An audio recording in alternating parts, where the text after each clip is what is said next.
Neal, MD. She's an orthopedic surgeon who drowned in a kayaking accident. And she's got a heck of a story to tell. I believe her story. But it's far, far further than mine. She went all the way. Okay. That's amazing. And here's the other problem. If you go in a bookstore and you find a book about a death experience, I don't like that near death. Death experience. Person died, went to heaven, came back. They're usually at least this thick. At least. Some of them are like this thick. Now, if I were to tell my whole story somewhere, and somebody's going to write a book about it, it would be about that thick. Wouldn't sell to you. Unless I lie. And I can lie. I just be the greatest liar in the world. You know that. I just be really good at it. Now, if I wanted to lie, I can make that book this thick. But you're not going to be reading the truth. So if you tell the truth, it's just. So most of those books that I see in the bookstore, not saying that any of them are lying. I don't know the people. I don't know the circumstances. I'm not saying they're lying. But I personally find it really hard to believe that every person who died for 4 minutes or 5 minutes or 6 minutes comes back with a book this thick or bigger. But then I read this book here and I said, well, she did. I agree with her. Yeah. So, who knows? But this one here's another one. What really happens when you die? There's a whole bunch of books like this, and tons of them. And if you read them all, you're as goofy as a peg. You really will. But I'm living proof. I'm living proof that there's life after death. Because I'm not some college graduate who lived in Wilmette, who lived a perfect lifestyle, and had a skiing accident and came back. And you're going to believe everything I have to say. I'm a former thief, a liar, a con man, a crook, and things I'm not even going to discuss. The Ten Commandments. We all know the Ten Commandments. I knew that, the Ten Commandments back in my 20s. I broke every one of them. At some time in my lifetime, I broke every one of the Ten Commandments. There's one in there about thou shalt not kill, so you can figure that one out yourself. And I ended being that way. The stealing, the lying, the conning. It all started in August 17th, 83. It officially ended probably 1999. Forever. Can't explain why it was that year. But you have to be a believer. You know, if I can be a believer, my God, anybody can. You know what I'm saying? Dave, these people that came to you, would you say they're angelic, kind of angels? I call them messengers, but they're angels, that's sure. Yeah. Because I had two different kinds. I had the one that was a physical human being, a morbidly obese black woman. She was real. She was a genuine employee of that loyalty. You couldn't prove to me otherwise. She was like everybody else. She had all the uniform coverings, the face mask, everything. And she had Parkinson's. Or whatever caused her head to shake badly. And she was a real, genuine human being. Unfortunately, I found out otherwise. And then the woman with the antique watering can. Totally different scenario. She wasn't a real, genuine human being. And I can't describe how she was in the car. I can't even describe three-dimensional. You know, she's there, she's here, but she's over here. You know. I had broken sunglasses on, I had tears running down my face, I had blood running down. And then I just turned my head a little bit to the right, and there she was. But she wasn't in the same sense as you were, well, the young lady here. You know, she was in a different kind of sense. But she had a voice. I mean, it wasn't a human voice, it was kind of like a three-dimensional voice. We're fine, we're all fine. And I knew exactly what that meant. The moment I heard it, I knew it. You know the story I told last time about the major hospital, Children's Hospital. 12-year-old girl that was dying. It's a true story. And you know St. Jude's Hospital. Everybody knows about St. Jude's. And the girl was 12 years old. And she had leukemia, but it was advanced leukemia, and she was going to die. Doctors all knew it, the parents knew it. And their only job was to keep that child pain-free and let her die with some dignity and pain-free. And one night, the parents who stayed for free nearby in an apartment were alerted, and they came right to the daughter's room. And I told the story like 20 times, and every time I tell it, I start to cry. I'm going to do it this time without crying. But it's a true story. And they got to the room, and the daughter was propped up in the bed. And of course, she's very emancipated and yellowish skin and sickly. And the daughter was alert though. And the daughter turned to the mom and she said, "Mom, they're here. They were here." And the mom says, "Who is here?" "My friends, Mom." And she had names for them, the two people. They were girls. And let's just call them Linda and Barbara. I don't know what their name is. But she said, "They were just here, my friends. Linda and Barbara." And the mother says, "Well, that's nice, hon. And what'd they say?" And the daughter said, "Well, I can go with them pretty soon." They said, "They're going to come back." And the mother said, "Okay." And then the doctors came and said it was okay to go back. And don't call if anything changes. Well, later on that evening, or in the early hours in the morning, they got alerted and they went rushing to the room. And this time the daughter is laying flat in the bed. And doctors are all in there and they're unhooking machines, taking things down. And the daughter's eyes open up just a slit. And she says, "Okay, Mom, bury her." And she was gone. Now, if anybody else heard that story, if I'd have heard that story back in the 70s, I would have said it's a nice story. It's the drugs, it's the morphine, it's the medication. It's all kinds of reasons for it to be like that. When I heard the story, it was well into the 90s. I smiled and I knew exactly what the story meant. She wasn't going alone. She was being guided to where she had to go. And I knew right then it was a true story. But a lot of people lead their whole lives. I can only imagine me living to be my 80s. Being the way I used to be before I turned 35 and died. I'm not supposed to be here. That's the part that just amazes the daylights out. I just love the hell out of it. I just think it's so cool that I'm alive. I'm not supposed to be here. I was supposed to die back in my 20s. Many times. And then when finally the day came where I did die, and I didn't die. I'm about ready to give up on it. But there's a reason for it. It's either to tell my story, which I'm doing right now, or to lead a better life, which I do. I don't con nobody anymore. I don't lie. I don't have time for it. I'm still goofy as a bedbug. Bookmark in the book. Phony violations. Put on people's windows. That's the kind of brain I have. But it's innocent fun. It's not meant to hurt you. So anybody got to ask any questions anymore? Am I done? I have a question. Yeah, I bet you do. You were in that study with Kubler-Ross. I'm sorry? You were in that study with Kubler-Ross. Definitely. The total 12 people, Yes. including yourself, who all had the same experience. What would you say to a misbeliever who believes that what happened was that you had never really died in the first place? Because I have one business associate who believes that. Okay, I just had an experience. It relates to the story.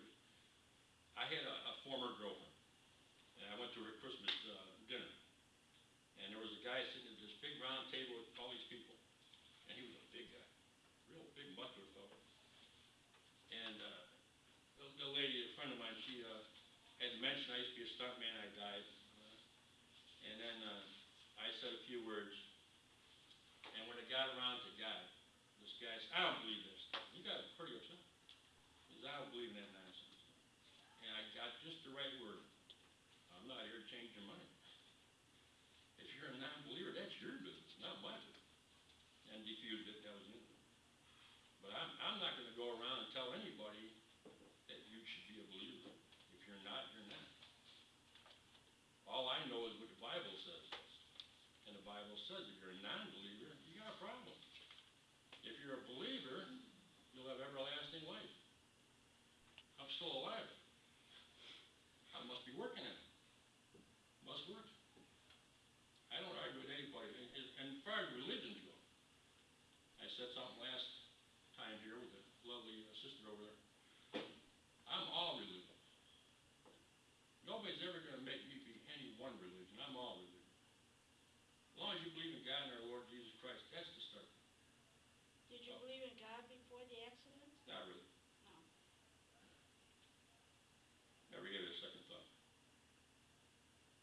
things I did, you really don't want to believe in God if you're doing what I was doing. I did a lot of very bad things.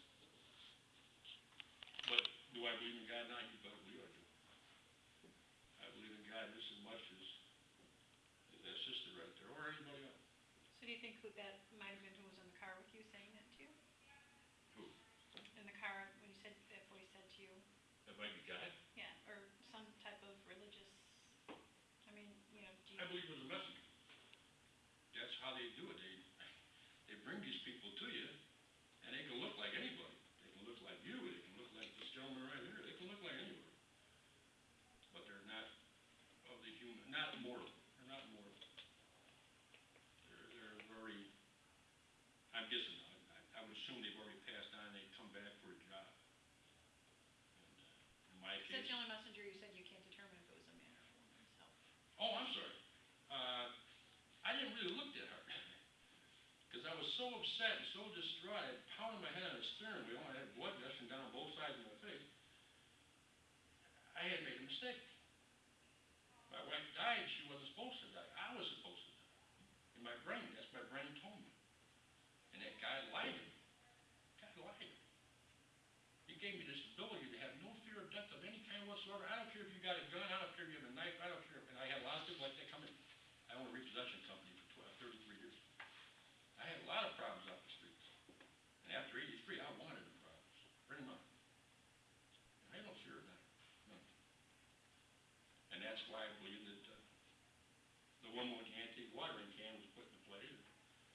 Let me know that we're all fine. We're fine. In other words, I have a daughter and a son. He was 13 then. And now I got more responsibility ever had in my life. That's what I believe it was. So what I did is I sat in my car. I always keep lots of sunglasses. I used to steal them. So I buy them now, a lot of them. That's a true story. And I got another pair out and I had to clean my face up and all the blood off my face. And that's when that woman made her appearance while I was trying to do all this. And I can only assume if it happens to me as much as it did. I left out the story about the 3 L's. You remember that story? Anybody? It's Christmas. Christmas. Good. Remember that? Oh, yeah. I left this story out. That one was the most traumatizing story to me. Because it was far above, here I had talked to God in my office, alone, the night before. And I had this animated conversation with God. The first time in my life I think I ever did that. And the conversation went, and it was one-sided because he didn't talk to me back. But I was leaning back in my chair, thank God nobody around. And I'm having this animated conversation. And I'm like, God, what did I do wrong? I mean, it was 2001, right before Christmas. And I don't have any money. I can't buy my daughter and my son a Christmas present. That's how poor we were in business. I mean, I would have came up with the presents, but there was literally no money. And I had a bunch of money owed me, like a lot of used car lots. And I needed new work. That was the other big thing. And then as I'm begging God for help, and having this animated 10-minute conversation, the only ornament, only Christmas decoration in the whole office was these 3 stuffed elves on top of each other that was mounted up on a bookcase. And after my long animated conversation with God, I put my head down, and this thing hits me in the head, and falls on the floor. And I picked it up, I started laughing. I said, that's not the answer I'm looking for, no offense. And I get back out of the chair, and we'll put this thing back where my wife had first put it. And I'm an uneducated man. I dropped out in the middle of high school. I wanted to steal cars, it's more fun. And I'm not educated. And then these words come in my head. Law of physics. And there's another word, I have to write it down all the time, but I keep forgetting. You remember that word I used? Inertia. Inertia, thank you. Thank you. I write it down all the time because I don't want to forget it. I've never used that word in my entire life, inertia. I have no idea what it means. And as I'm sitting there after I put this thing back and realize something's wrong here, that word inertia popped in my head. And I wrote it down. I misspelled it the day I thought of this, I wrote it down. And then a couple days later, I think it was. Well, anyway, the very next day,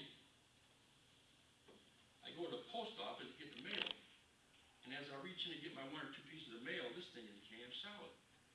I couldn't even get my hand in there. And I'm pulling all this stuff out. And there were checks. Every single pass-through check I had was there. In one day.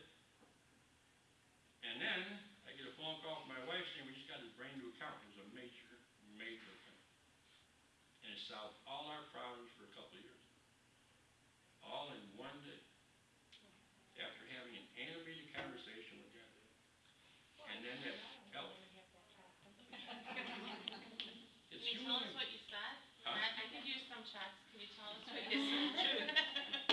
Well, I wasn't swearing. I just asked for help.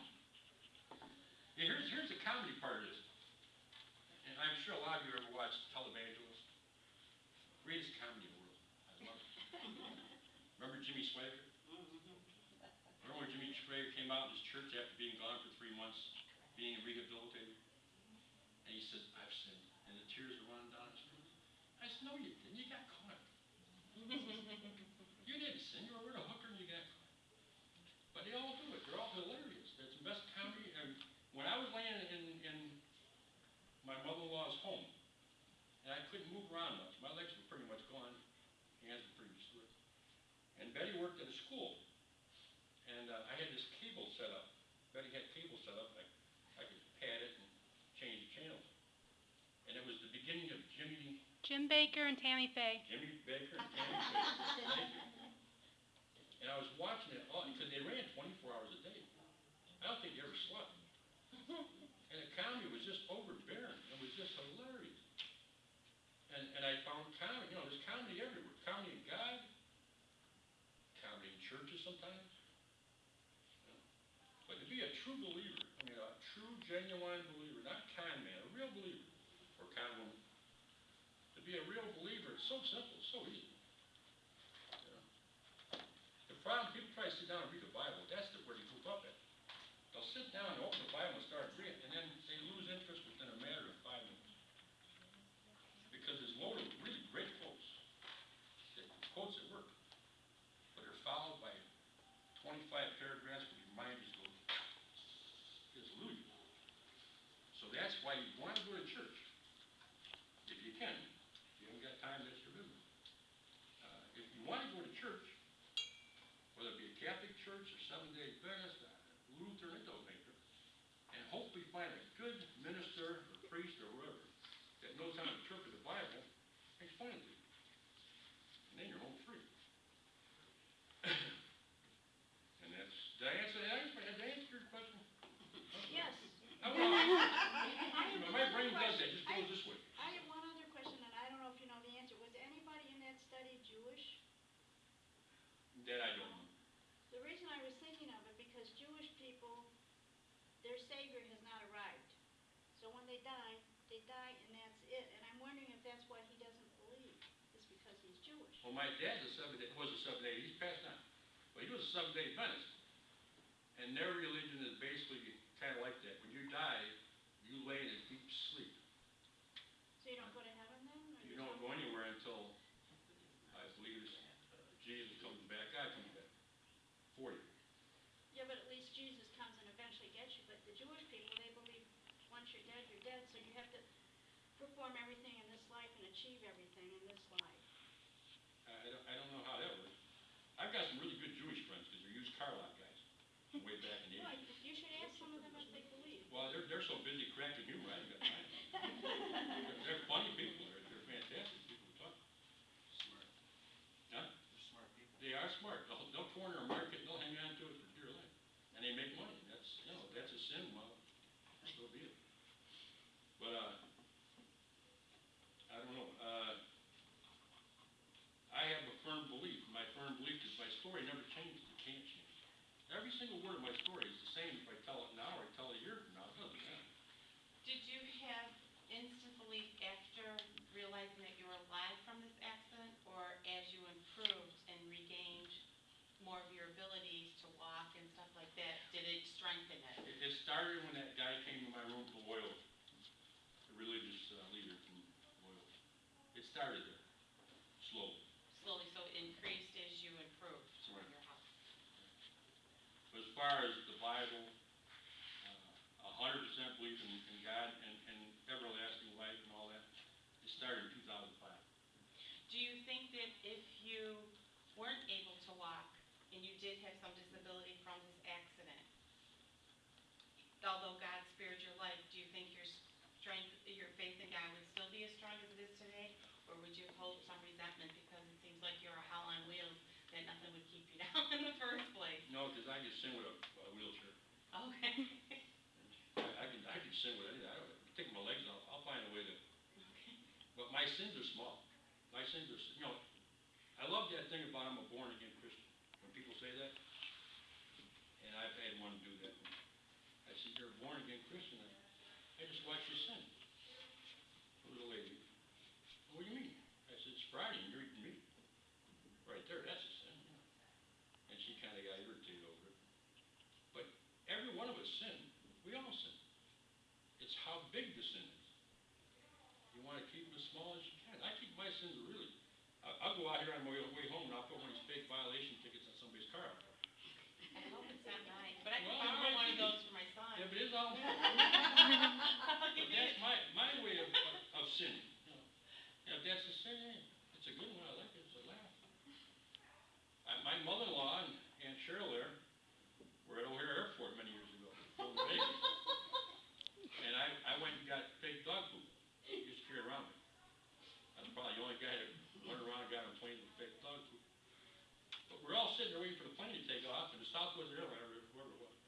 But I got the dog food box, and I put it out in the middle of this nice, fancy carpeting. And there was a guy walking by with a uniform on. Not a pilot uniform, but a airline. And I said, hey, I acted like I'm mad. I could act really mad. I have that look where you don't know. I'm not mad, but I look mad. And I said, hey, you, get over here. And the guy stopped, he looked at me, and he came walking over and said, I'm not happy, pal. I mean, I stood up and I intimidated the poor guy. And I said, I'm not happy. I'm not happy at all. Clean that crap up. And I pointed at him. And I'm going to do exactly what he did, so if there's anybody who is that way, don't get mad. But anyway, he turned his head and looked, and he went, oh my God. Oh my heavens. And he sashayed away to go get the thing to clean it. And I was rolling on the floor. I couldn't breathe. I got the humor I wanted. And it was unexpected, because I hadn't expected that part of the humor. And then he comes back with a guy with the little sweeper thing. And of course, the dog poop is gone now. And the guy didn't want to look at it, the fellow that with his hands. He didn't want to look at it. So he's telling the guy, it's right there. It's right there. And the guy is looking at him and looking at me and looking over there, and it ain't there. Don't tell me it's right there. And then finally he turns his head and goes, it's not there. And then he realized he had been had. And you were thrown off the plane? No. No, I didn't. We got it. But that's my kind of humor, and that has never changed, and it won't change. Riley's Trick Shop? Riley's, I love Riley's. I used to go in there by $300. Another one home with you. Yeah. They I- moved, the one on 111th, I think. Yeah, they did. My three favorite things, you shouldn't talk about this kind of class, is the fake diaper, the poop diaper. It's got fake poop in it. And it looks really disgusting. That was one of my favorites. You take it to a restaurant and drop it on the floor, and the restaurant was broke out on a Sunday morning. Peanut butter and raisins make the steak on the grill too. Oh, yeah. Peanut butter and raisins. There's a lot of ways to do it. College And trick. dog food is big. And there's one other I'm trying to think of, and I can't think. I spend a lot of money now. But I lead my life where I don't want to hurt anybody. I'll try my best to get a laugh out of somebody. I'll try my best to find some humor somewhere. But I don't have it in me anymore to hurt anybody. Before 1983, I'd hurt you too, so. So you don't do the repo anymore? No, I just retired. I retired June 2nd. How was it coming back from that though? With your injuries and still Well, doing it? I'll tell you what happened. How I found I had no fear of death. 3 months after I was injured, I was back on the street working, and doctor said, don't do it, because of infection. And I'm, I'll do what I did, I want to, when I want to. I leave my life my way. So me and my partner out in Gary, Indiana, it was summertime.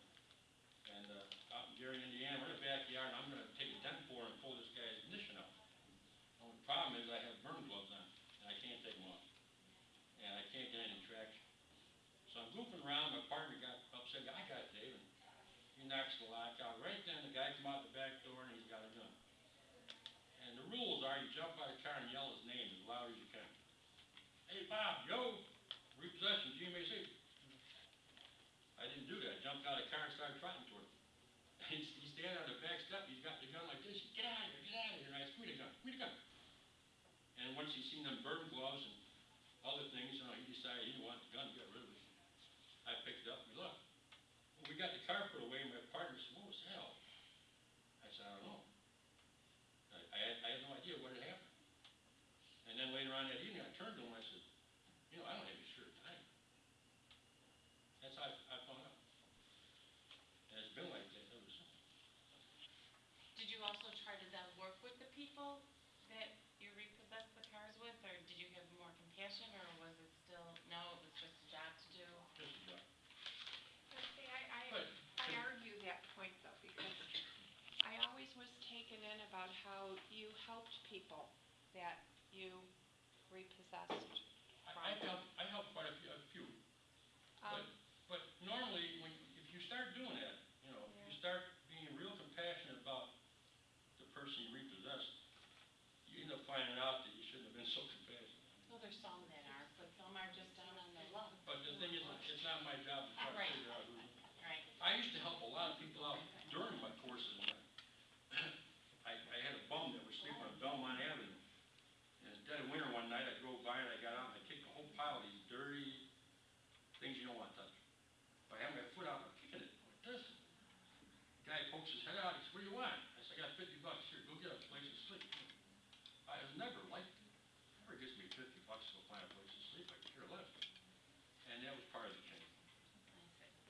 Cost me a lot of money. I bought a lot of food too.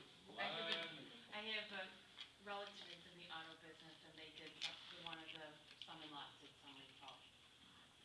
And they got rid of them for these two. Anyway. Different mentality Well, people have. I called it quits June 2nd, and my daughter and I shut it all down, we sold all the equipment off. Within 1 week, my health was getting better. In That's 1 true. week, I was feeling better. I'll be 65 years old September. And like I say, I'm not supposed to be.